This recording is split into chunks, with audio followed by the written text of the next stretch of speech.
Nations Office on Drugs and Crime. The report was informed by a series of background papers drafted by leading experts from Africa and beyond.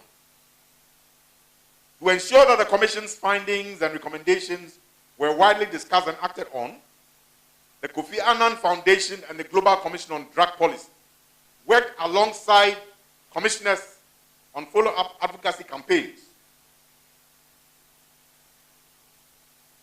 with governments, regional and international bodies, civil society, and the media. In 2018,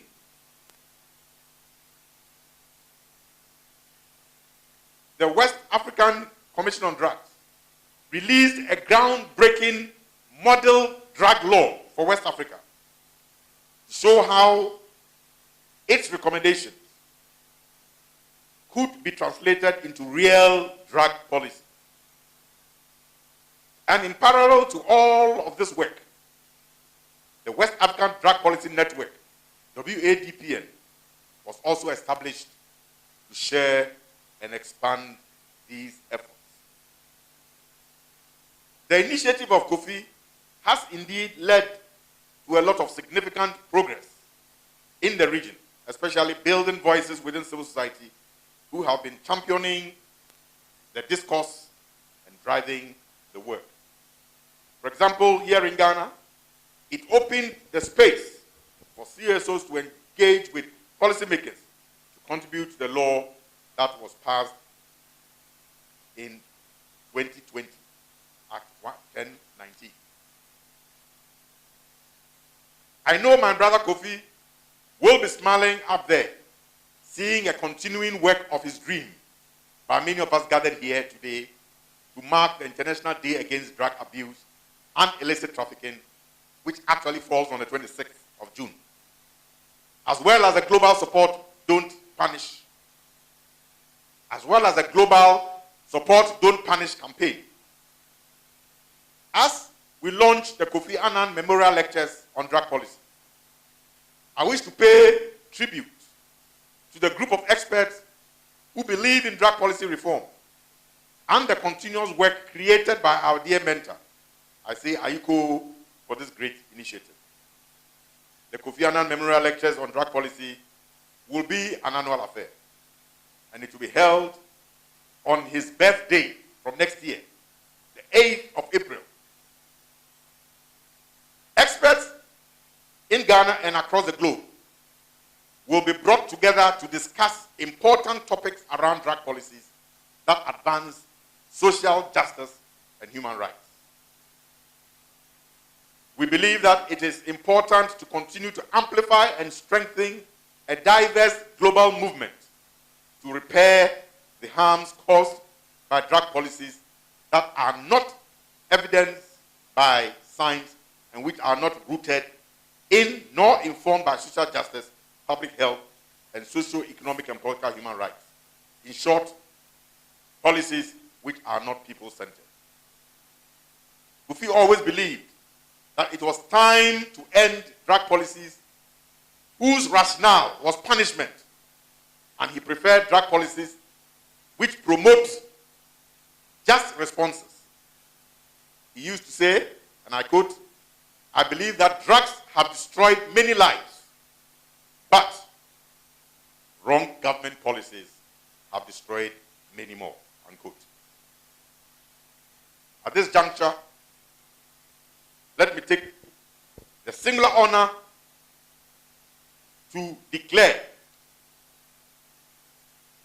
the Kofi Annan Memorial Lectures on Drug Policy duly launched.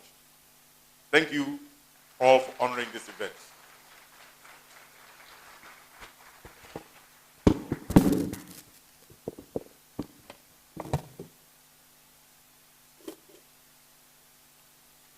Another round of applause, gentlemen. Thank you very much. Mr. Yao Akresi-Sapong, very well known throughout the length and breadth of this country for his fight against the illicit use of drugs. He was, at some point, the executive director of the Narcotics Control Board. Again, another round of applause. He's done so well for this country and he has served us. Thank you. As we prepare to go to the next stage of the event, and as we wait for other things to happen behind the scenes, yes, I just want to indulge your attention for just 2 minutes to tell you a little story about education and how important it is. There were these young children, Honorable, who, you know, for anybody my age and perhaps older, I'm sure that if you went to government school, you would have experienced mental at some point in time, where you go to school in the morning and the teacher then says, math teacher usually, 2 1, 2 2 2, oh please can you help me, 3 4. You see, so if I was a teacher, but now like you chop 4 lashes because you need to get the answer right, or you get some lashes on your hand or behind your back. And so these children were learning the times table, and they had to do it off by heart, like we used to say. Unfortunately, in the same community where they lived, a man had worked all his life and gone on retirement, like Uncle Kofi Annan. But this man, throughout his life, his aim was to go on retirement and buy a 4x4 vehicle. So when he retired and got his retirement benefits, straight away he went to the garage and bought a 4x4 vehicle. And for those of you who are car enthusiasts, I'm sure you would have noticed that behind 4x4 vehicles, they usually write the 4x4, 4x4. Unfortunately, this man parked the vehicle under a mango tree, which was on the path of these students as they went home and back from school and so on. So the very first day he parked the car there, the children were going home from school. Apparently, the teacher had asked them to come back the following morning, having learned the 4 times table. So they were doing 4 1 4 4 2 8 4 3. Oh, you guys 4 3 4 4. Aha. So they got to the car. You know, children, innocent children, they were just walking and saw this car, and behind it, they had written 4 times 4. In their minds, it was a question. And as a student, what do you do to a question? You answer. So one of them picked the stone and inscribed on the car equals 16. And if you have ever bought a car, you understand the pain, because this man felt the pain so much so. But these were children. You can't charge them. So he took the car to the sprayer, got the car resprayed. But the mistake he made was he brought the car back and parked it at the same spot. The children were returning home the following day. You know, it takes a whole week to memorize 4 times table. So when they were returning, they saw the same car and the same question had been asked. Again, what do you do to a question? You answer. One stubborn one picked the stone again and inscribed equals 16. This time around, the man, the owner of the car, devised a very wise plan. He sent the car to the sprayer and told the sprayer, please, ensure that professionally you inscribe equals 16 on my vehicle. That will stop these children from writing on my car and defacing the car. Very good plan. That was done. The following day, the children were returning home. The same car was parked at the same spot. Unfortunately, this time the question had been answered. But there was one very stubborn one. He picked the stone and marked correct. And that is the importance of education. I thought I would receive a warm applause. In fact, I was very disappointed when I came up here, I greeted everybody, and I said, my name is Abdulhai Mumin. I work with Ghana Broadcast. I was expecting applause. Hey! No, you just sat down as if you didn't hear me mention my name. I'm going to introduce myself again. My name is Mumin, and I'm your moderator for this event. That's more like it. I'm just buying time, please. I'm buying time. We're supposed to do something. It's not ready yet. Is the video ready?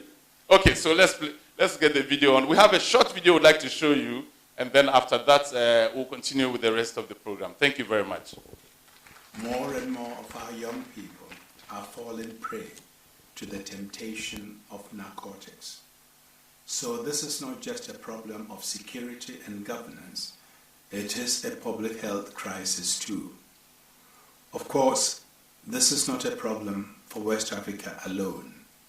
It's an international problem, and we have to work with our international partners to find solutions. But West Africans must take the lead and act. West Africa has a drug problem. Drugs no longer just transit through the region, they are produced and consumed here too. The market is so lucrative that a shadow economy and infrastructure has emerged. Most governments' reaction to simply criminalize drug use without thinking about prevention or access to treatment has led to overcrowded jails and blighted lives. This approach has failed wherever it has been used, and too often the powerful and well-connected slip through the enforcement net. Rather than stopping the harmful reach of drugs, this approach has accelerated the spread of disease, fueled organized crime, and undermined democratic institutions. Drug users need help, not punishment, and West African governments must dramatically expand their drug treatment and harm reduction facilities to allow our societies to heal. The drugs problem reaches beyond borders, and so should West African governments when dealing with the problem. Civil society must be a full partner, and other regions too must do their bit. Drugs have harmed many people, but bad governmental policies have harmed many more. Now is the time to change them, together. The West African Commission concludes that current drug policies are not working. We must now have the courage to change policies that no longer fit reality. I hope that this report will provoke urgent and frank debate among political leaders and civil society in West Africa about the best way forward.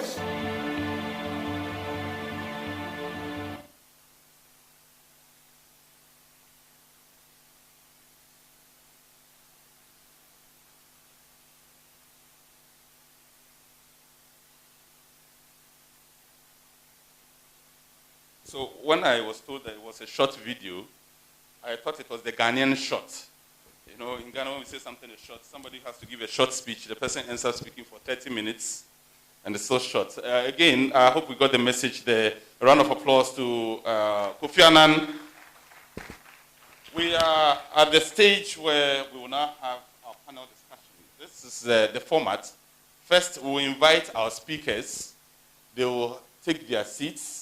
And then I'll invite them one after the other. They have a maximum of 15 minutes within which to address us on specific topics. Then after that, they all take their seats and I will ask them some questions on your behalf.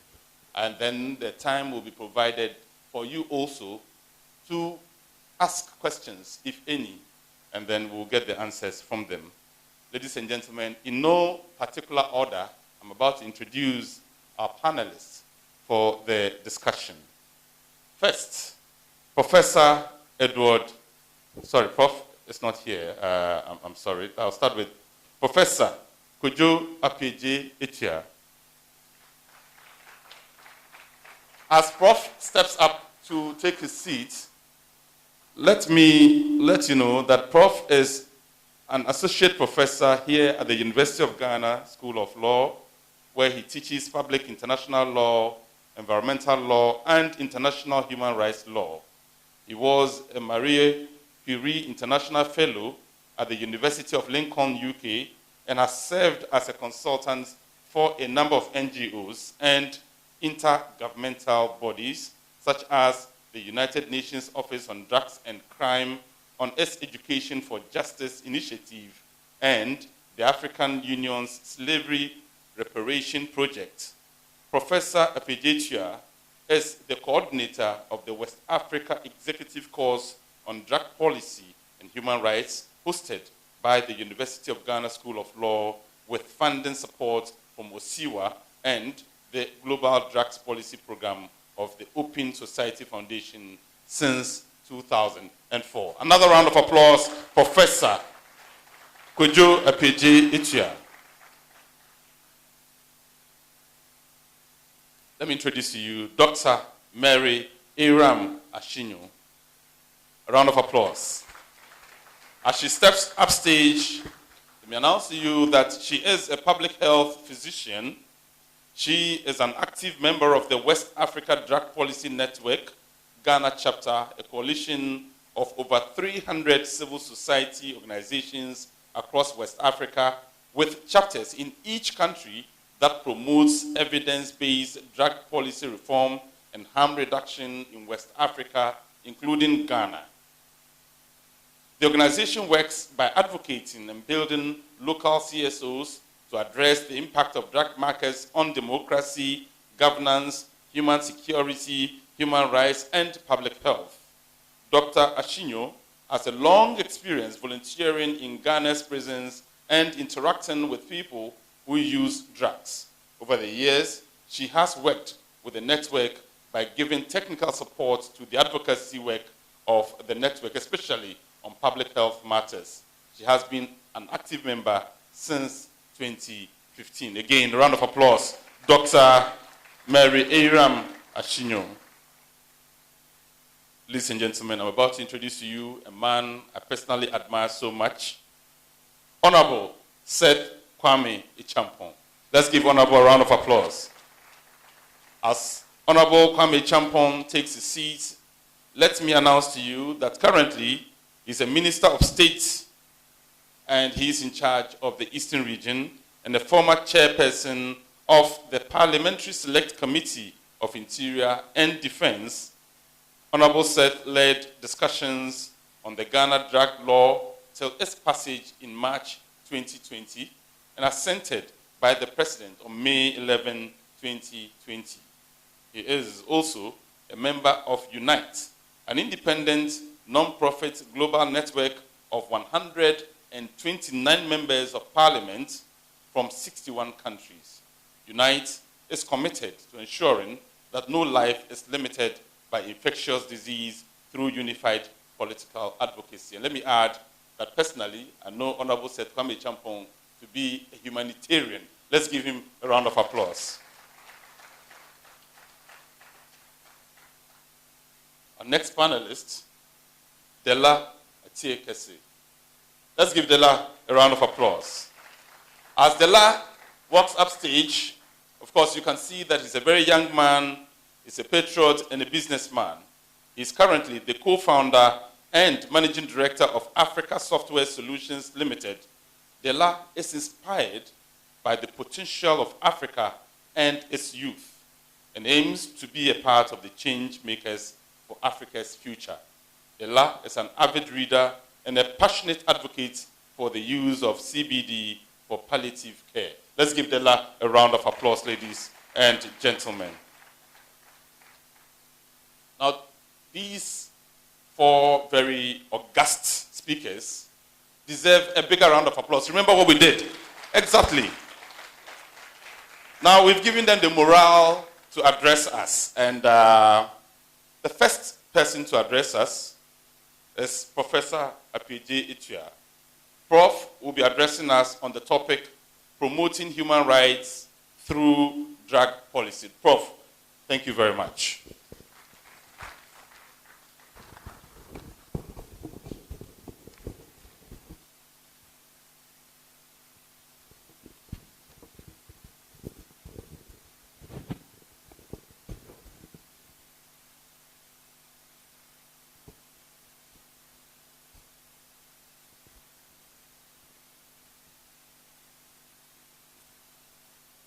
Good morning to everyone. Thank you for the opportunity extended to me by the organizers to be part of this forum. My presentation is on, as has been said, drug policy reform through human rights. So I'll quickly go to the point by saying that to be able to properly draw the linkage between drug policy and human rights, we need to go back a little bit into the past. And in the past, the distinction between the church and the state was very narrow. And for that matter, the issue of sin and crime was also very nuanced.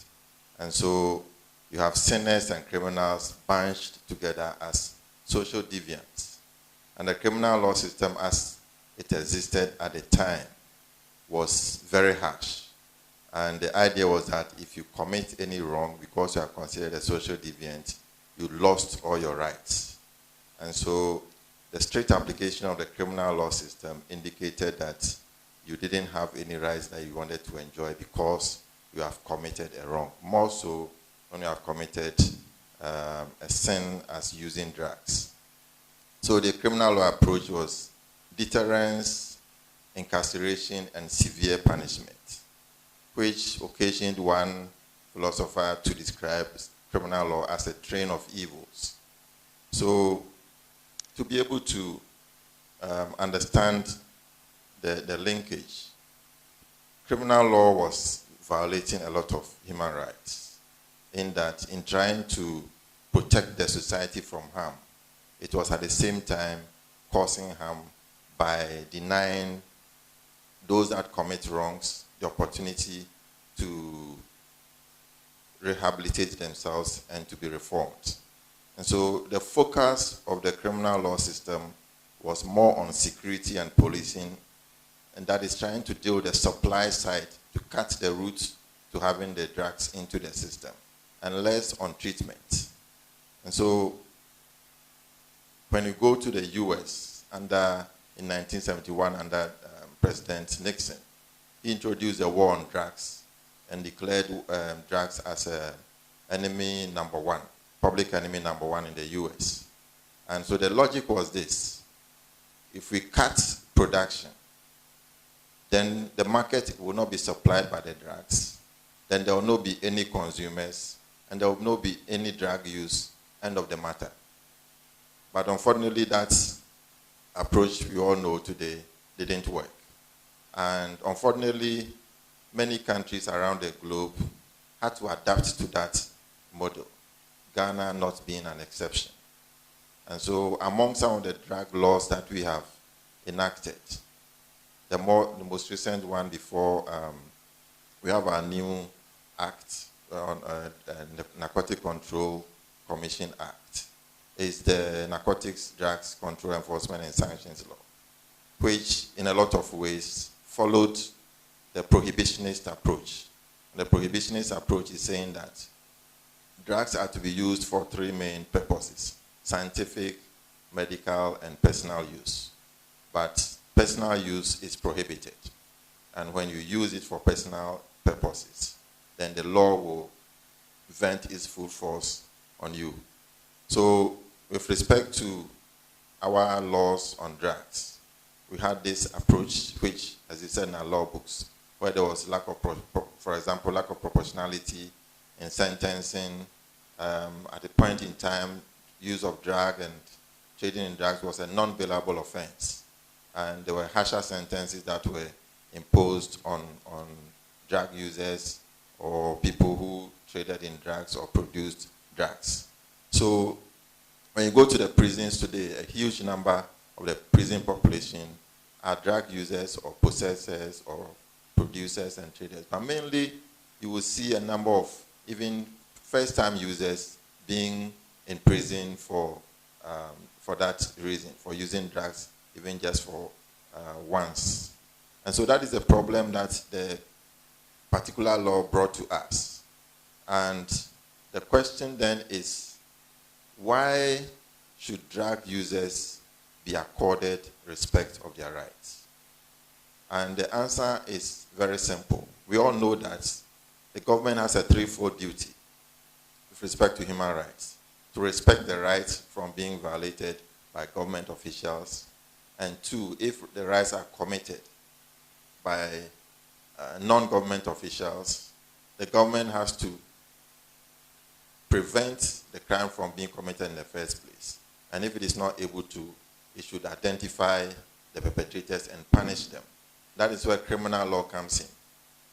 And at the same time, that is where the rights violations also come in, because of the strict, severe punishment regime that the criminal law has in dealing with issues of drugs. So criminal law has to be tampered with. The harshness of criminal law has to be tampered with by introducing human rights back into the equation. And so human rights is supposed to neutralize the harsh application of criminal sanctions. And it is to ensure that criminal law will not serve as a threat to fundamental human rights. And human rights will provide some safeguards which will circumscribe and limit the application of criminal law. So that at the end of the day, important protections will ensure that rights will be protected, right to life, right to liberty, physical integrity of individuals and so on will be protected. And we will see a new relationship between human rights and criminal law. That when you commit a crime, it doesn't lead to the loss of your rights, but rather your rights could either be suspended or could be restricted, or some will remain untouched at all. So even if you are a criminal or you are a suspect or an accused, you will still enjoy some rights just like any other person who has not committed any criminal offense. And more importantly, new rights will accrue to a person who has committed a wrong. And that is a very fundamental aspect of the human rights angle to criminal law and to drug issues that we are discussing. Among these new rights which accrue to a person who is a suspect, an accused person, or a convict, or a remand person related to drugs, is the right to be treated with humanity and dignity, the right to compensation if wrongly convicted, right to a fair trial. That is, for example, you are supposed to be presumed innocent until proven guilty. We talk about independent judiciary whose activities are not tempered by any form of governmental interference, proportionality of sentencing, right to assistance of counsel, right to a speedy trial, protection against double jeopardy, non-retroactivity of laws, that the laws should be in place at the time somebody is arrested for a particular offense. You don't create the law after arresting the person. So all these are rights issues that come into place for the accused person or the suspect the very moment he or she commits a wrong and gets into contact with the police. But most often these rights are denied persons who commit drugs one way or the other. So the human rights approach to dealing with the drug problem is through rehabilitation. You want to transform the offender to become a valued member of society when he or she finishes or serves his or her term in prison, and so that he can be reintegrated into the society. Then we also talk about drug decriminalization, so that there are certain aspects of drugs, as I said at the beginning, because of the nuanced relationship between sin and crime. There were a lot of practices that, because it was considered sin, it was expected that the state will also provide sanctions for that particular act. And so with time, we realized that there's a need to decouple sin from crime. And so when you're talking about issues like even divorce, which is a sin, it was considered a criminal act at a certain point in time. Okay, so the same is the situation with drugs, that there are certain drug usages, such as for personal use, that should not be criminalized, but it should rather be decriminalized if it has gone into the regime of criminalization. And so that is the aspect of the relationship between human rights and legal reforms that should be captured, and as we try to establish. Now, within the particular context of drug policy and reforms through human rights, we're also talking about non-custodial sentencing, and the fact that the person may not have to have a permanent criminal record, at least in the first instance if the person has committed an offense. Administrative tribunals should be set up so that people go through that system to receive a trial, to go through trial and for sentencing, and not to be put in prison after going through that administrative tribunal, but rather to go through rehabilitation and some other form of treatment. and alternative livelihood issues, harm reduction. These are all elements that connect to the human rights regime in drug reforms. Fortunately for us, last year, the bill which has been on the books for so many years, about 5 years or so, finally saw the light of day. And so we have the Narcotic Control Commission Act. And this act is seen as being very progressive. In a lot of ways it is. And so the question then is it really as it is, or is being touted? You can talk about the fact that the law deals with alternative means of livelihood, which is important. It talks about promoting public health-centered drug control policies. It talks about treatment. It talks about rehabilitation of drug addicts.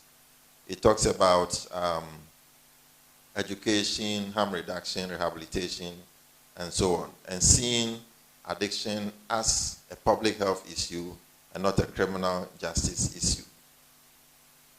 Now, having said all of this, the question then is, how much has changed?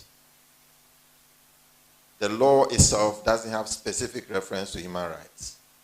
But that is not the problem, because like I said, the human rights approach will involve some of the examples I mentioned. And so harm reduction is an important way to do that. Demand reduction, treatment, rehabilitation, administrative procedures to deal with criminal drug issues, not seeing addiction as a criminal issue but as a public health issue, and working based on evidence approach to dealing with the matter. That is important. But at the end of the day, the law seems to create the perception that the more things change, the more they stay the same. So in practice, the law calls for rehabilitation centers, for example. I'm not sure we have any yet, not based on my checks. And so there's a need also to train the police officers so that they can really understand the law and apply it the way it is. The police still adopt the same old approach of doing dawn swoops and so on, arresting so many people, parading them, and then it is seen in the eyes of the public that the police are doing a good job. But when you study policing and criminal justice systems, the dawn swoop approach and so on, involve a lot of human rights violations. And so time will not allow us to go into all of this, but what is important is that the law, the Narcotic Control Commission Act, has set the tone. But there's a need to build on that so that that human rights compliant approach can properly reflect in the way we deal with drug issues. There are still a number of people on remand prison, on remand whose issues are drug related, and they face a lot of challenges. And so it is important that, for example, we make sure that we decriminalize personal use and possession of drugs for personal use. And that is very important. And the law does not really go that far in responding to that demand. There's a need to regulate crimes of drug production and distribution. That is also not something we see much or is reflected in the law. Then grounding approaches to treatment and care in human rights. For example, the board doesn't include any, for example, STRAJ or an NGO that deals with human rights issues or drug-related issues that has a human rights component to it. And that is important so that they can influence the discussion when the board meets to discuss matters relating to drugs in the country. So I want to end on that note, and I'm sure questions will come up during the discussion. Thank you very much for the opportunity. Thank you so much, Prof. Prof, we're grateful to you. Without any delay, let's invite Dr. Mary Aram Achidon. She will be addressing us on the topic, Drug Policy and Sustainable Development, the case for an alternative approach.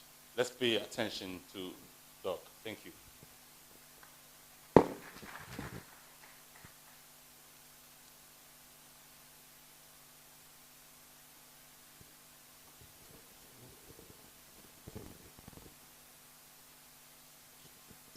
So, good morning, distinguished ladies and gentlemen, distinguished panelists, GMA, Greater Accra Division, members from Narcotics Control Commission, WADPN, IDPC, ladies and gentlemen.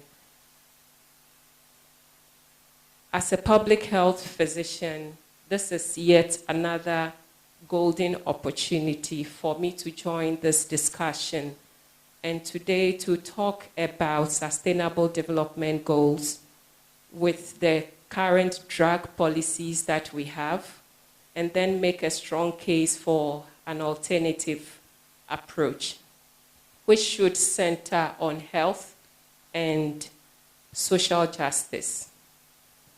So let me start by acknowledging the fact that over the years, drug policy control treaties and conventions have focused on two aims. First is to prohibit the supply and demand for controlled substances for non-scientific or non-medical purposes. And secondly, to ensure adequate access to those substances for scientific and medical purposes. But surprisingly, we've seen a very overwhelming focus on the first, which is the prohibition aspect of the entire aim. In the last 60 years, therefore, the dominant strategy has been prohibition based on the principle of deterrence, focused on implementing very tough laws that prohibit the production, distribution, and use of drugs. And in so doing, we had hoped that that would lead to a drug-free world, which was the United Nations target for 2008. But clearly you would agree with me that this has not worked. What we are rather seeing is an increased version of all the things that we wanted to prevent. According to the United Nations itself, the unintended consequences of the international drug control system has led to a huge criminal black market, which is really thriving. It has also led to a situation where funds and resources have been drawn away from public health into law enforcement, instead of a focus, a fair balance on both. And this has also created the balloon effect, where we are actually applying tighter controls in one place, but this is also producing increased drug production, trafficking, and use in other places across the world.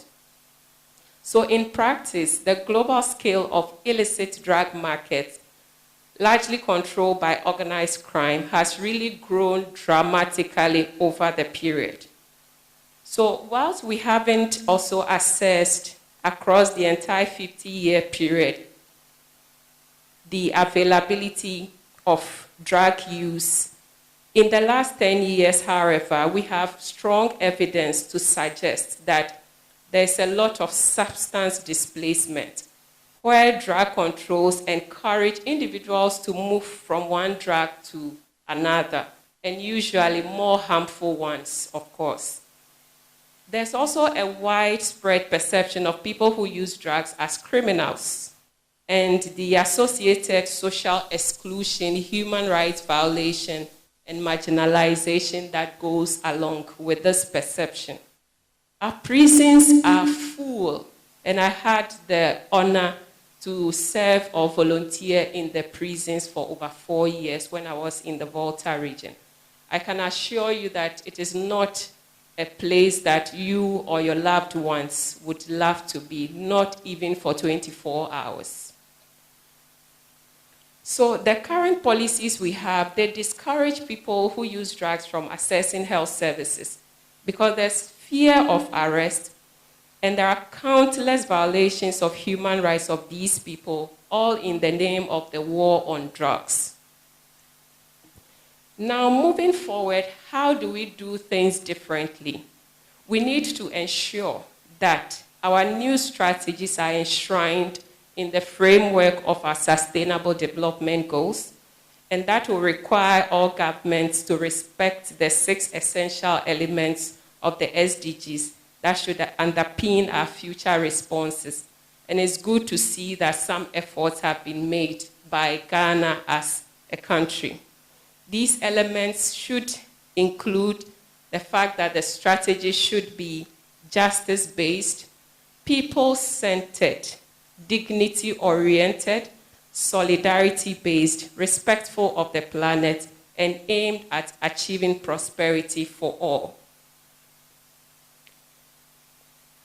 We must note that tougher drugs do not correlate to, we must note that tougher drug policies do not correlate to an improvement in the control of drug use. As we move towards 2030, and with the slogan of leaving nobody behind, we must also make sure that our policy makers understand this leaving no one behind as also meaning leaving no individual who uses drugs or affected communities behind as part of health for all agenda. Drug use also occurs across all continents, all ages, social classes, and genders.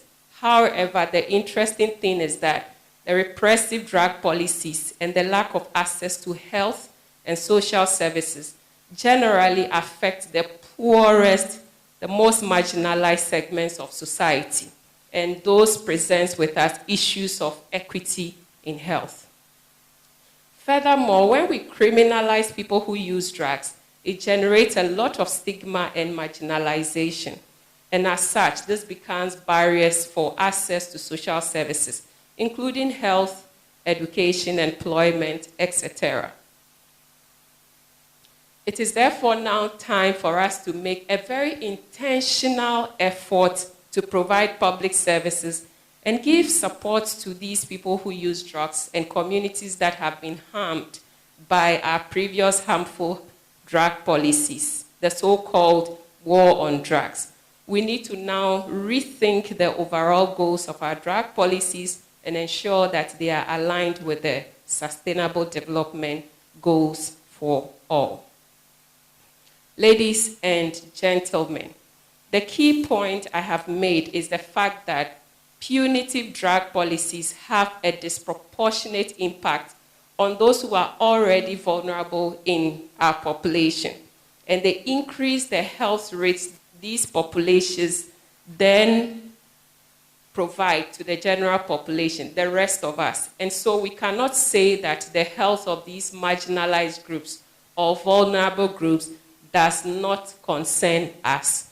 We have seen this in the COVID pandemic, where the world now than ever is now a very small community. So I would like to conclude that moving forward, governments must shift the focus away from objectives that only look at market elimination and additionally focus on reduction of drug and drug policy related harm. This means that we have to promote evidence-based interventions, and also we must work with diverse stakeholders, increase their interest and involvement in the process, including our legislators, development partners in the space, civil society organizations, etc., etc. If we are able to do this by rethinking how development connects with drug policy and moving from alternative development to sustainable development, we would have been able to contribute to the dream of our distinguished fellow Kofi Annan, as he notes that the drug issue is not just a government and security problem, but also a public health problem. On that note, I want to thank you for your attention.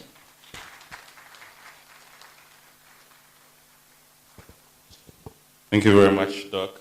We're grateful to you. Mr. Dela Tiekesi, you will speak to us next. Mr. Dela will speak to us on the topic, the economic benefits of cannabis, prospects for Ghana.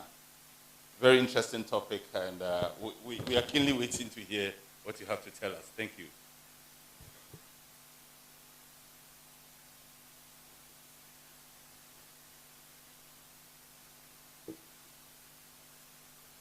Good morning, everybody. All protocols served. My name is Dala Atikase. I'm here to talk to you about the benefits of cannabis to the youth of Ghana and the economy. Ghana recently passed the Narcotics Control Commission Act, which allowed for the cultivation of cannabis of THC levels of 0.3% for medical research and industrial purposes. This is an amazing and very long overdue step. Cannabis, for all intents and purposes, has been overly demonized, but really just recently in its long history with humans. Cannabis, or in this case hemp, has been a major part of world history. The ancient Egyptians used it to treat many diseases caused by inflammation. In 100 AD, the Chinese had identified more than 100 medicinal uses for cannabis. And more recently, the sails and ropes used by the British Empire to conquer the world were all made from hemp. Hemp is what I would call a super crop. This single plant can be used to produce thousands of different products that are imported and in high demand in Ghana. With proper planning and government intention, hemp could help Ghana attain the UN Sustainable Development Goal of eradicating poverty by 2030. But an important caveat, in order to eradicate poverty, those who are living in poverty must be economically active and benefiting from this new act. The global cannabis market, which includes both hemp and marijuana, is currently valued at $10.4 billion and is projected to be worth $96 billion by 2027. The IMF, in its April 2021 fiscal monitor, forecast that by the end of 2021, Ghana's public debt stock will hit 81.5% of GDP. This is over 300 billion cedis, $51 billion. Now, cannabis in all its forms can be exploited to raise funds to help to reduce this huge financial burden that affects all of us, but more so the youth who will essentially be paying for this debt. Cannabis has thousands of known uses, and many industries are already using it. I shall name a few that most might not know about. Hempcrete. Hempcrete is made from hemp herds and lime binder, and it's an alternative to cement. There are currently hemp homes built in the United States and in Europe, fully functional family homes. Hemp plastics and biofuels. In 1941, Henry Ford built a car made from hemp, 100 times stronger than steel, which also ran on hemp biofuel. In 2015, a Canadian company built and powered a working aeroplane from hemp. Currently, there's a floating island of plastic called the Great Pacific Garbage Patch, which is twice the size of Texas. Now, we have 49% of fish containing microplastics. Ghana has a very serious plastic problem, with our landfills overflowing and water bodies extremely polluted. Hemp plastics are biodegradable and can break down in 6 months, compared to the centuries it takes for petrochemical-based plastics. Cancer and pain management. There's a global pain management crisis happening right under our noses.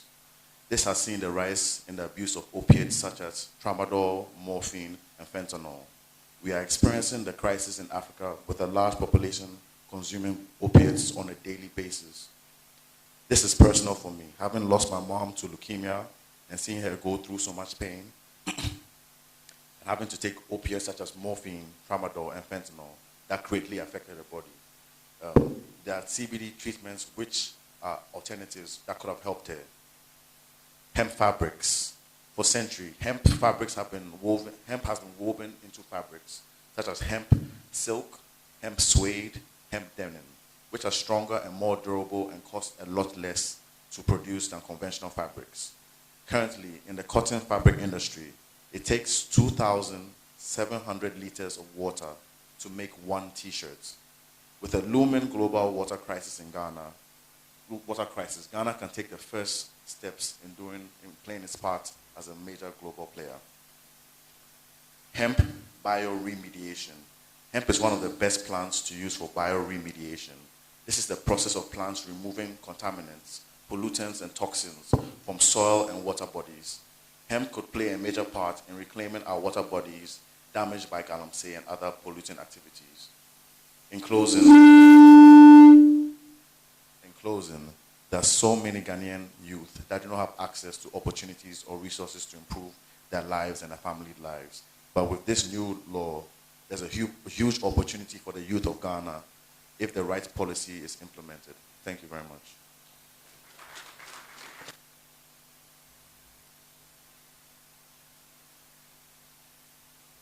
Thank you very much. Another round of applause, ladies and gentlemen. I'm reserving all my comments because there is a session where we'll get the opportunity to ask questions and seek clarification for some of the things that have been said so far by our three previous speakers. There was a time I was going for an event like this, but the GPS direction that was given to me misled me. And so I'm sure we have all encountered such problems before, where you know you're in the vicinity, all right, but the location itself is lost on you. And so you have to revert to the traditional way of looking for directions, where you call somebody and say, please, where is the auditorium at the law school? It happened to me one time. And so I called this young boy who was passing by. I had walked for about 2 miles looking for the venue of the event I was supposed to go to.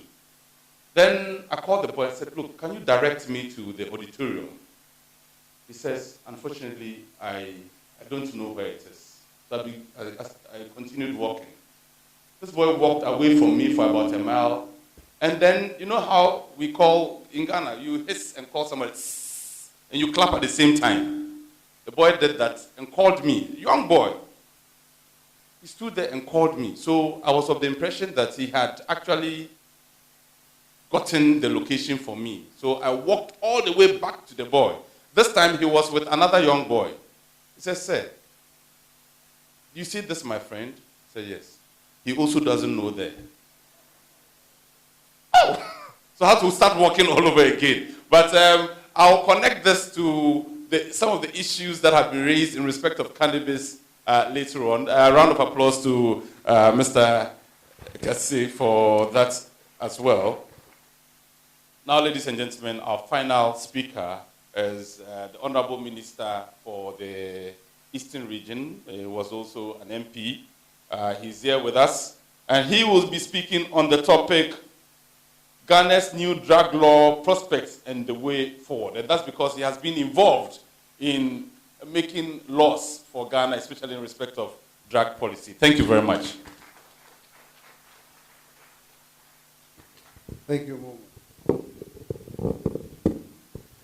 Pardon me, you sanitize me, but the practice has been that I Thank you.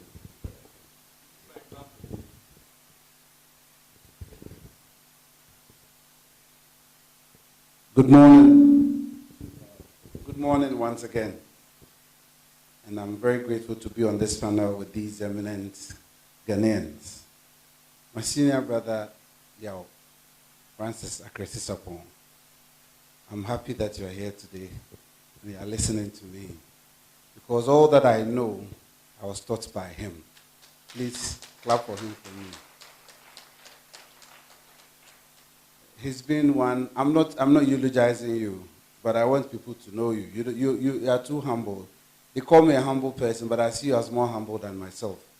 You are touting me to be a regional minister today. He was a regional minister himself, and he brought a lot of discipline to the Eastern region. And so I follow his footsteps, and I'm happy that he's here helping us reform our country.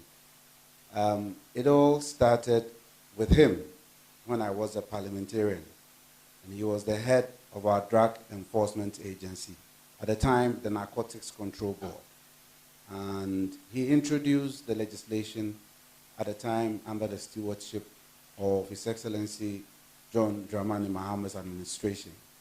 We did all we could, and unfortunately, when one administration lapses into a new administration, there's a whole new arrangement. And so that exercise got lost on us. But I must say, I'm doing this and I'm mentioning him. He has been one of the Ghanaian public servants who have truly and indeed helped us to come to where we are today. It hasn't been an easy journey, and I'm happy he's still part of the industry and helping us shape things.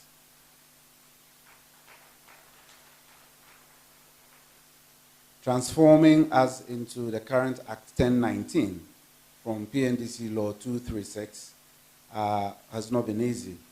Back in Parliament, we had a lot of debates, and under his watch when he was with the Narcotics Control Board, we did similarly. We couldn't end the law. But fortunately, under the administration of His Excellency Nana Addo Dankwa Akufo-Addo, led by his subordinate, the Minister of Interior at the time, Ambrose Derry, and the current Director General of the Narcotics Control Commission, Mr. Francis, we were able to make progress. As I listened to Professor Tia do the critique, I said, yes, we tried, but we couldn't do too much on human rights. There were several stakeholders who came advancing opinion before us.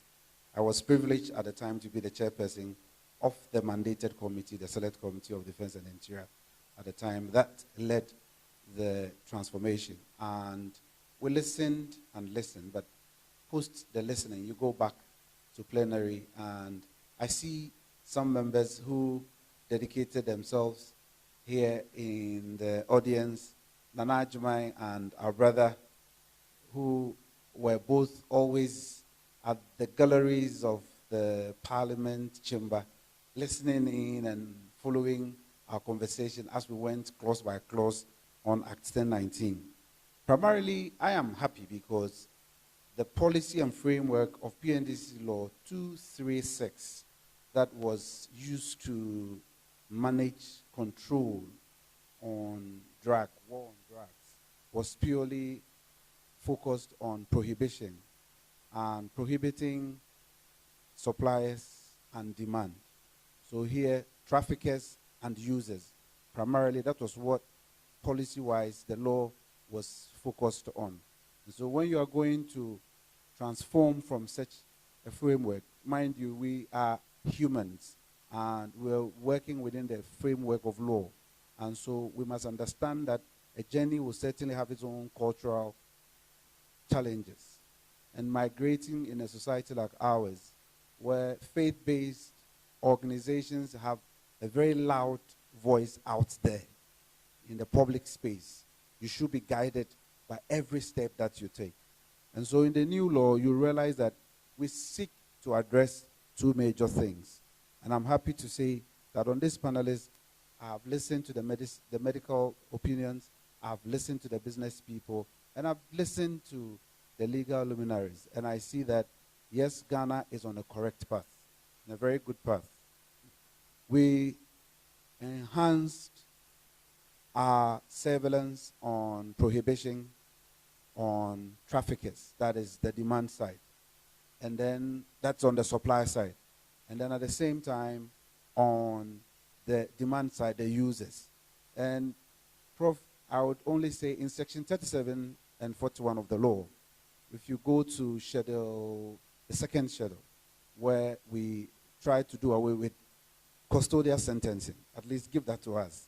We did away with custodial sentencing on possession in the law. So that gives us a plus on human rights. But that is not all, because I remember how Maria of IDPC appeared before our committee and argued all her legal minds out to convince us from scrapping every penalty and penal sanctions we were adding on the schedules.